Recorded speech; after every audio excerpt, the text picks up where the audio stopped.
নমস্কার বন্ধুরা, স্বাদে গন্ধে ভরপুরে সবাইকে স্বাগত। আজকে আমি তৈরি করব আমের জল টক।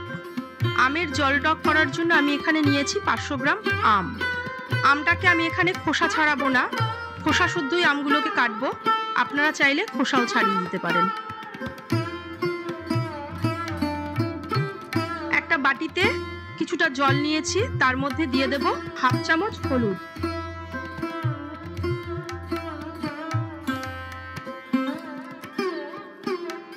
এবার আমি আমগুলোকে টুকরো করে নিচ্ছি। আমগুলোকে টুকরো করে নিয়ে হলুদ জলে কিছুক্ষণ ভিজিয়ে রাখবো। আম ভিজিয়ে রাখলে এইভাবে কেটে, যেহেতু আমি খোসা ছাড়াইনি, আমের মধ্যে একটা কষ্টা কষ্টা ভাব থাকে, সেটা আর লাগবে না।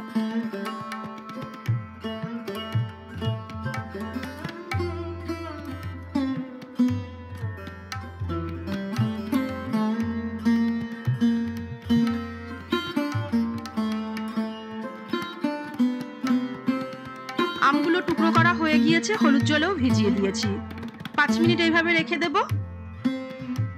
একটা কড়াই বসিয়েছি, তার মধ্যে দিয়ে দিলাম ছোট চামচের 1 চামচ সর্ষের তেল। সর্ষের তেলটাকে ভালো করে গরম করে নিয়েছি। তারপর এর মধ্যে দিয়ে দিচ্ছি ছোট চামচের 1 চামচ কালো সর্ষে, হাফটা শুকনো লঙ্কা। ফোড়নটা থেকে একটা ভালো গন্ধ বেরোচ্ছে, সর্ষেগুলো ফাটতে শুরু করেছে। এবার এর মধ্যে দিয়ে দেব টুকরো করে রাখা আমগুলো।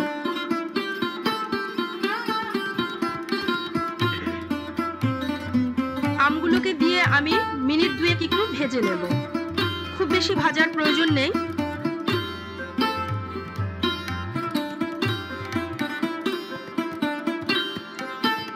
আমের টুকরোগুলো ভাজা হয়ে গিয়েছে। এবার এর মধ্যে দিয়ে দেব 1 গ্লাস জল। জলটা দিয়ে আমটাকে সেদ্ধ করে নেব।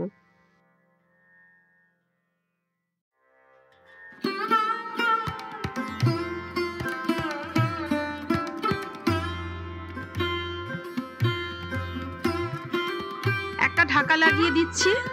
আমগুলো সেদ্ধ হওয়া পর্যন্ত অপেক্ষা করব। আমগুলো সেদ্ধ হয়েছে কিনা ঢাকাটা খুলে দেখে নিচ্ছি। আমটা সেদ্ধ হয়ে গিয়েছে। এবার এর মধ্যে দিয়ে দেব আরো 2 গ্লাস জল।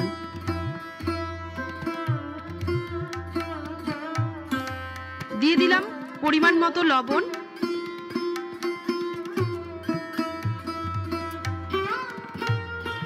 আর দিচ্ছি বড় চামচের 3 চামচ চিনি। চিনি আর লবণটা আপনারা আপনাদের স্বাদ মতো দেবেন। চিনি লবণটাকে দিয়ে কিছুক্ষণ ফুটিয়ে নেব।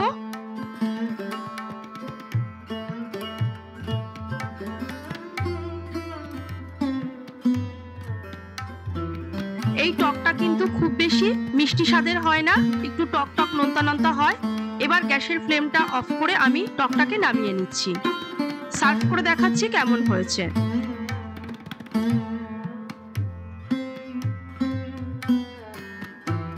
একটা বোলের মধ্যে আমি আমের টকটাকে ঢেলে দিচ্ছি। আপনারাও গরমের সময় এরকম বানিয়ে ফেলুন আপনাদের বাড়িতে আমের জল টক।